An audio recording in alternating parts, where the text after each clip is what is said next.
right, hey guys, I am here with Echo Pilot. I'm going to talk about the new single that they released back in October, right? Yep, Yeah. October And 2nd. just kind of music in general. So, guys, you want to go ahead and introduce yourselves? What's going on? I'm Ryan Van Abley. I'm the vocalist and guitarist, well, lead guitarist in the band. Hey, I'm Gabe, and I play rhythm guitar, mid backing Something vocals like ish. that. Sometimes I play like a little lick here and there. That's about it. Tasty All licks. right, cool. So I know a lot of bands that are in Nashville right now obviously didn't come from Nash. They kind of, it's kind of the mecca of music right now. Everybody comes from different Right. places. So are you guys locals or did you come from out of state to form the band? We could call ourselves locals at this point, I guess. I've been here 4 years. I mean, he's been here for almost a decade. But yeah, we formed in Nashville. I'm Okay. originally from Indianapolis, Indiana, though. Okay. But yeah, we formed a couple years ago. Yeah, I'm from Wisconsin, so little town, west side of Hey. Wisconsin. So yeah. All right. So how did you guys meet and kind of, form the band? What made you guys decide you want to start playing together, in other words? Well, I just went door to door, started knocking on doors and saying, "Hey, like, is there any guitar players in this town?" I just went door sales, man. That's what I So did. hard to find a guitar player in Nashville. Right? I'm a dozen. Now I'll let Gabe answer that one though. Yeah, so I was at a place I wanted to start a band a few years ago, and I ended up putting up some flyers, you just throwing it out there, you never knew. And then one day I got a text, and it was Ryan, funny enough. And so we met up and talked about kind of a vision we both had, because I kind of was at a point where I didn't want to, I'm cool with like jamming and stuff. I want to do something fairly serious, and he Right. was on the same page at the time. So yeah, we got together, jammed, and we had the same kind of influences and um, intuitions musically, and so we hit it off. And then um, other guys aren't here, but we kind of did the same thing with them too. Right. Uh, put stuff out there, put feelers out there, and luckily somehow got We put people. an ad on Craigslist. We said you need 20 toms and about 1,000 cymbals. You have to play like Neil Peart.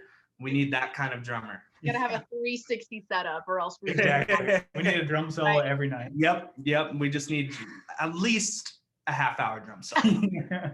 right in the middle of every show is just like 30 minutes of nonstop In rototom. between every song.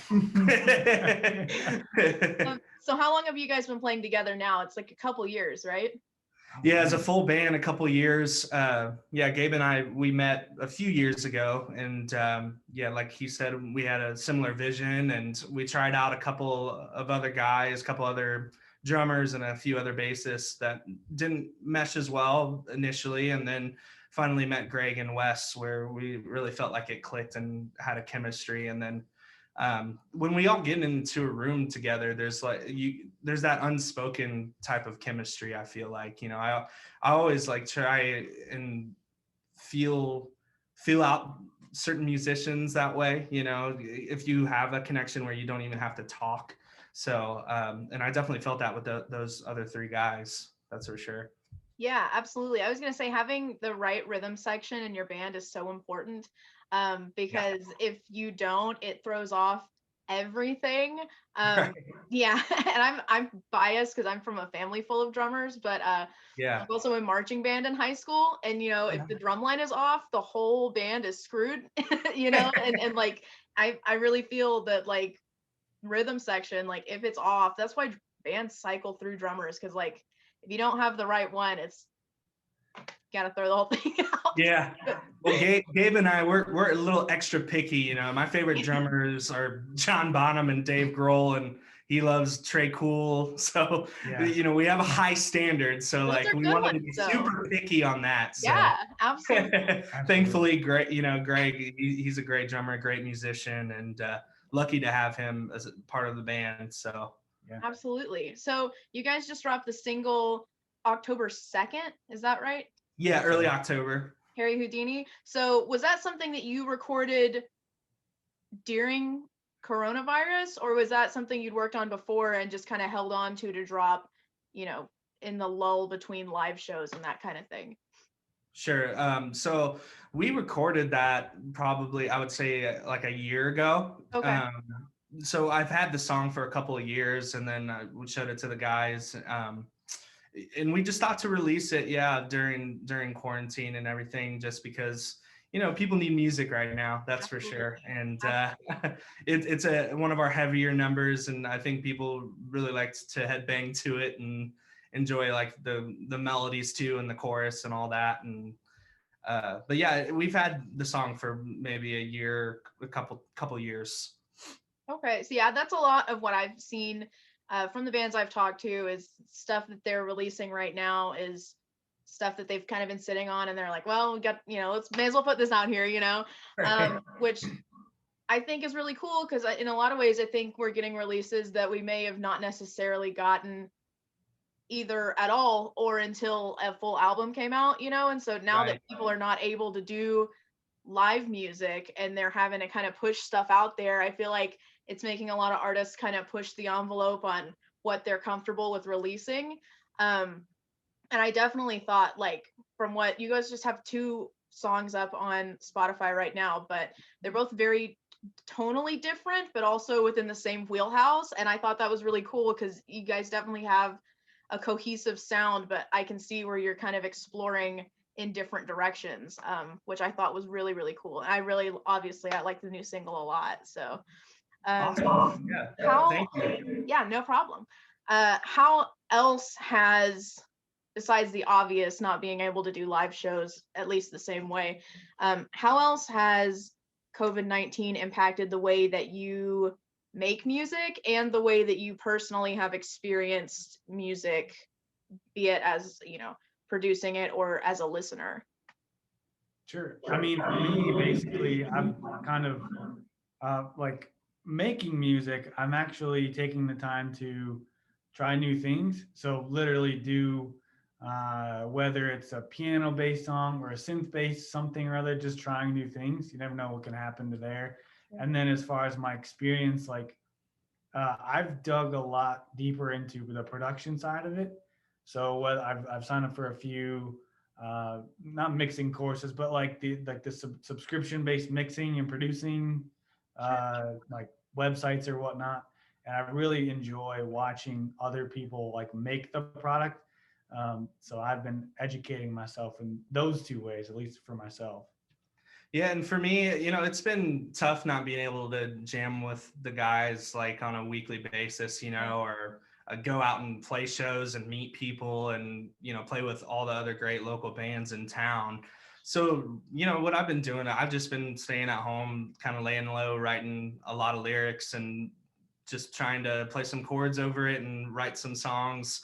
Not much too different on my end. I might like try and switch it up. I usually like play an instrumental and then put lyrics on top. But right now I've tried to switch that up a little bit and write lyrics first and then maybe add some music afterwards. So I'm just like trying to like push my boundaries in my songwriting that way, I guess, because that's what us musicians can do right now is play music or write music, at this moment. That way, I think there's going to be a lot of great music coming out of this. So. Oh yeah, this is definitely like the new renaissance, I think, and I feel like there's a lot of pressure for people to like better themselves right now during this Sure. time, which is really difficult, but at the same time it's like, you're inside, things suck really bad and that's Yeah. what makes people make music, like all the great music that came out of the Vietnam era. And I really feel like we're seeing a lot of people being more willing to be like really raw and honest in the stuff that they're willing to share with people because we're all like super on edge right now. And I think knowing that everyone's going through it kind of makes people more open to sharing like how they're going through it, you know what I mean? So Exactly. No, yeah, that's a yeah. good point. And I think people are really excited to actually go back to playing shows and going to see shows once all of this is over.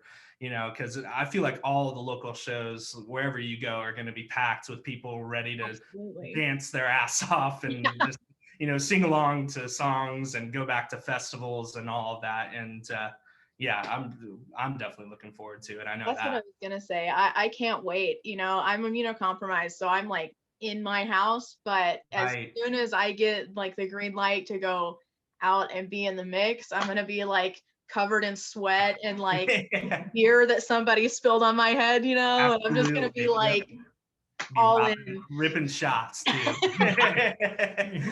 Like standing in a parking lot somewhere, like knocking them back, like yeah, Oh yeah. You couldn't do it for like a year. You're like, for 18 months, yeah. You'd be doing it with the band too, you know, just drinking I before missed it. beforehand or something. It's like, hey man, can I do a shot off of the hi-hats? Just like out of the I just want to do anything to get germs around. I just want to be covered in filth. So what is the best part, I guess, under normal circumstances? And then you can also answer this from the aspect of coronavirus, but what is the best part of being part of the Nashville rock scene in particular? The chicks, the booze, living the rock star lifestyle. Honestly, there's just so many great bands in this town. People that push themselves artistically and creatively. I want to give a shout out to a few bands beyond here. Year of October, the Eldridge Band, some of our close buddies, you know, and there's so many more people and musicians out there in Nashville that are just doing the damn thing for themselves and writing great songs. And it's a cohesive environment around here when we're all actually able to do things. You know, everyone supports one another. It reminds me a lot of like Seattle in the 90s or all those bands were, you know, getting on each other's bills and playing together and going to each other's shows. At least that's what I've got from it. Yeah, and then for me, there's two of them that really stand out. One is the level of musicianship of all of the bands. I'm not putting down any other city, but like the level of musicians we have in Nashville, it's amazing that we're lucky enough to be around them. And then two, it is the camaraderie of the scene. I don't know what other scenes are like generally, but I have heard that it's tough to get a gig, and if you can get one in another city, you take it. Where here, it's a lot of, hey, we're having a show next weekend. You want to come play all the time. So I mean, it's very like, and then you share bills, so you need a band, you just call them up or something. Right. So those are the two that really stand out for the Nashville scene specifically that I can see. Yeah, I've noticed that when I've talked to quite a few bands from Nashville at this point. But it's funny because I basically now just interview bands from Fort Worth and then from Nashville. But you guys, and Fort Worth is kind of like this to an extent, but what I think what they share in both of those scenes is their town's known for country music, but they also have a fantastic underground rock scene that is very supportive of one another. And I can imagine it's probably also very competitive, but at the same time, you'll see bands saying like, hey, we've got this going on, but like that band is really great at this. And you guys seem very supportive of one another, which I think is something, artists really have got to do is, there's enough room for everybody to make art. So we might as well be nice to each other while we're doing it, Yeah, absolutely. But you guys are really good at that. Yeah, I don't think there's any sort of like, I mean, you feel good if another band, does well. I don't think that I would ever be jealous because I think, a rising tide lifts all ships. So like, if everybody gets good and then, somebody and you want everybody to be successful essentially. Sure. So you do what you can to make sure that everybody looks good and is great, Yeah, absolutely.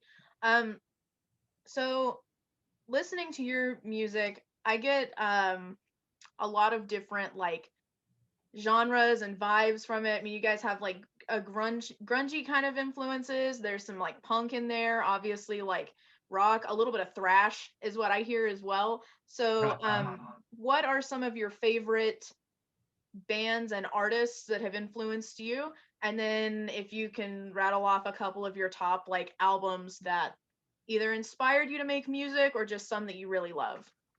Sure. Right now I've been listening to a lot of a guy named Ty Segall. He's based out of California. He's got a good rock and roll sound right now that's pretty modern and like it has like a 70s vibe too. But I was just watching his KEXP live performance, and I really dig him a lot. I know White Reaper just came out with a new record, and I dig them a lot. They're out of Louisville, so not too far from Nashville. And Gabe and I have seen them live a couple of times, and yeah, they're super killer. But like things growing up, like I listened to a lot of classic rock stuff.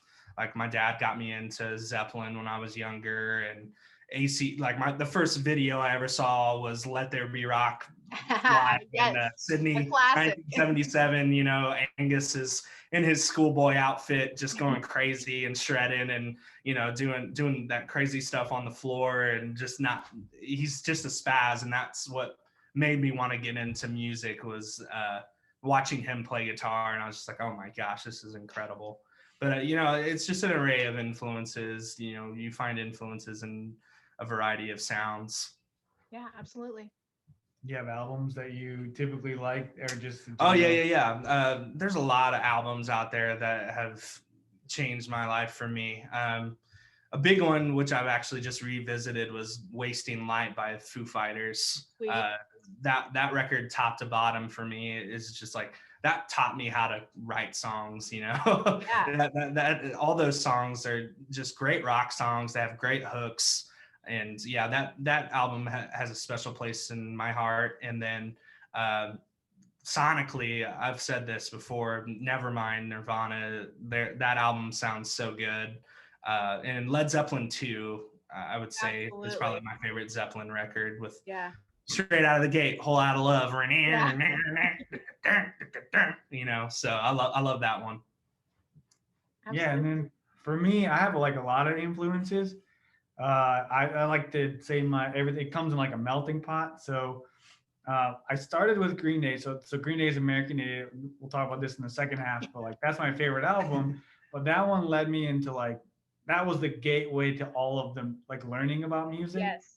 And so with that, I didn't stay in that lane necessarily. You know, I love Green Day, Foo Fighters. I love that rock sound, but I also I'm in a Coldplay shirt. So I love Coldplay. I love U2. I love the British, like not the full British bands, but like the Killers and New Age.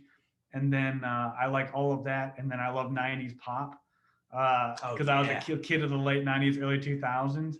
And then I really enjoy lately like the energy of Broadway like songs. So I love Joseph and the Amazing Technicolor Dreamcoat is a great album. Very Phantom good. of the Opera is a great album, a great show. So like it just depends on the day, really. It just depends on my mood. Sometimes it's rock, sometimes it's, you know, soft rock, sometimes it's acoustic. But at the end of the day, it was Green Day's American Idiot. That was my number one album. And then, I mean, they all come in second after that. So I guess that's my desert island album. I could listen to it back and forth forever. So that's what I was gonna say. Is I feel like that one was very formative for a lot of people. I'm 25, so when that album came out, I was like 10. And you know, I was just like not quite old enough to be into the teen angst yet, but like I really wanted to be. You know, I was that seems cool. I want to wear tight pants and way too much eyeliner, and you know, but I think it's a very formative album for a lot of people, and for me, it got me into post-punk and new wave, and then also like old school punk. So like starting to listen to The Clash and like Husker Du and, you know, bands like that. And I think when you find an album that really speaks to you like that, it can kind of drag you into all these different genres you wouldn't have otherwise necessarily found or discovered. So, and I think American Idiot was that for a lot of people. It just hit at a very important time, you know, like right after 9/11, and things were like Bush era crazy, you know. Yeah, and I remember the promos on TV for that particular record too. I remember watching and be like, oh man, that sounds so cool. I remember like going to ask my mom, like, hey, can I go get this album? And she's like, no. Like, okay. Well, actually, she did say yes, and I was shocked. And it was awesome though, like, because I remember just going through the booklet and reading all the lyrics and stuff. And you know, obviously I was young too. I didn't know what half the shit was, but I sang along to it, you know, and yeah, that album top to back is definitely, that was big in my formative years too. Yeah, it's such a good one. Sonically, it's my favorite because again, it's my favorite album, but sonically, I love all of the sounds that came from it and the way that they were played, which is why I've seen Heart Like a Hand Grenade like many times just to see Yes. if I can gain any insights of like, how did they do that? Or what did the room look like where they recorded the drums? Or how did he play that thing? Because it's just so massive. And I love that sound. Yeah, I'm a huge Green Day fan. I drove from Fort Worth to Tulsa to see them one time because the American Airlines Center down here sold out. And I was like, I'm gonna see them on. It was Revolution Radio. It was that tour. Oh yeah, I I saw drove that. all the way up to Tulsa and I saw them standing room only, like second row, and it was fantastic. I think, again, sonically they're a band that's very impressive, but also their stage presence is amazing. But yeah, it's always worth a 5.5 hour drive, in my opinion. I drove 2.5 to see him in Minneapolis. So, and I was front row. You can see me in some of Yep. their pictures. Like they have, the camera guys. I'm Yeah. in some of those pictures that you can see me. I'm right in the front. Nice. And you just hold on to the rail and don't move. You never told me that. Yeah, man. Straight up. Right. And Revolution Radio tour. I was right up front It with my was brother. such a good tour. It was a It was a great fantastic tour. yeah, the hits. Absolutely. So what's been the most challenging part um, of being Echo Pilot, I guess? Not necessarily, it doesn't have to be part of quarantine, which obviously this has been extremely challenging for everyone that's in live music. But so far, what's been the hurdle that you guys had to cross that was the most difficult part of this project? Time. Yeah, time's a big one. Yeah. I think, when you get 4 people to be fully committed to something, and you all have different backgrounds, it's no different than like a family, a family union where, you might clash heads a little bit sometimes, but like in the end, you're always gonna find that magic, that in a bottle or whatever, the Yeah. cliche saying. But yeah, like you get 4 other people just that have different mind, similar influences but different mindsets and stuff. It can always be, a challenge, but we worked through, all those challenges, and we have, our sound. Yeah, absolutely. I say if Fleetwood Mac can do it, anybody can do Yeah, it. exactly. That's true. No um, kidding. so what is the most challenging part of making music in 2020? And I mean this decade. I don't mean because of coronavirus. I mean, what's the most challenging part of being a modern musician? Oh, that's a good question too. Pushing it forward without sound. Well, here's the thing. I think there's a balancing act for me.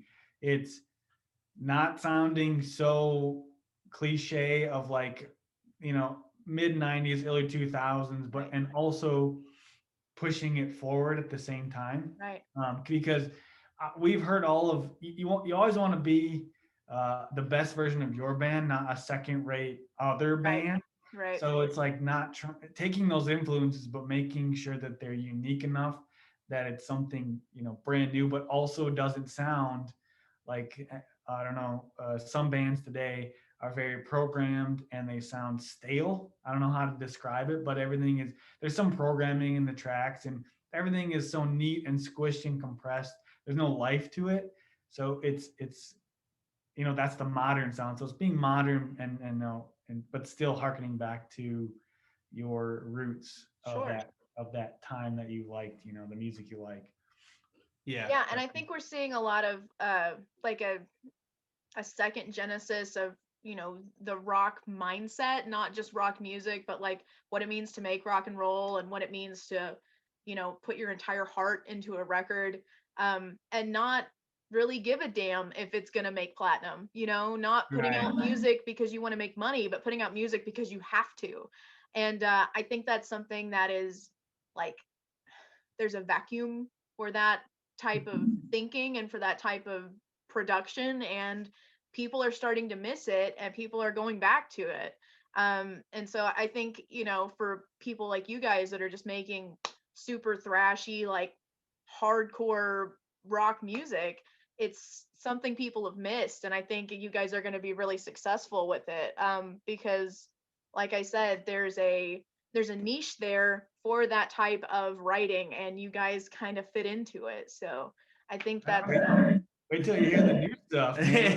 We got like I'm excited for everyone to hear the other stuff too, because we put out two like pretty hard rock songs, but we have definitely have a softer side, and I talk about the Coldplays, the Killers, and the U2s, but like because of that, we also have other stuff that isn't necessarily soft, but also is like it's got a sweeter undertone to it, which is kind of fun. So that will be exciting to show people that breadth of creativity too, because I think that'll be a different lift on the whole record and different songs we put out. For sure. And I think we have influences, like we said, from the 70s, 80s, 90s, where they're all bands that just got into a room and 4 or 5 people are just hashing it out and playing songs organically. That's the true art form. I think the 4 of us can agree on that. We want it to sound like us. We don't want it to sound programmed, like Gabe said. We want it to be raw and real and authentic and from the heart, and that's how we've always been as a band, in the 2 years of our existence. I think staying true to what you are feeling organically is something that's very important. And I think, like I said before, a lot of people struggle with because it's hard to be vulnerable as a person, and it's very hard to be vulnerable when anyone in the planet can like hit rewind and listen to like your moment of highest vulnerability over and over again on repeat, but I think when you push past that, you can really come up with some stuff that's really fantastic. And like I said, of the 2 songs you guys have up on Spotify right now, I think you're really hitting the nail on the head of like, wow, this is thrashy, but it's also like, really in your face about how genuine it is. So that's, we know. Thanks. So do you guys have more music that you plan on releasing soon? Like, is there an album in the works, or are you guys got a little bit you're still working on? Well, yeah, I mean, we have another single that we're going to release here fairly soon, that we're working on right now. And we have an 8-song record that we want to release. Okay. I mean, I don't know when we're going to release it, just because of, all this going on right now. We'd love to play a album release show along with it, So the day that vaccine comes out is the day the record comes out. Give it 2 days. Yeah, 2 or 3 days. Okay. Yes. Just like give everybody injections at the door, and you're just Right, exactly. Come on, man, get a hit. Yeah. You guys are doing Jaeger bombs, and then there's just like the vaccine in the other. I'll take 2 vaccines, please.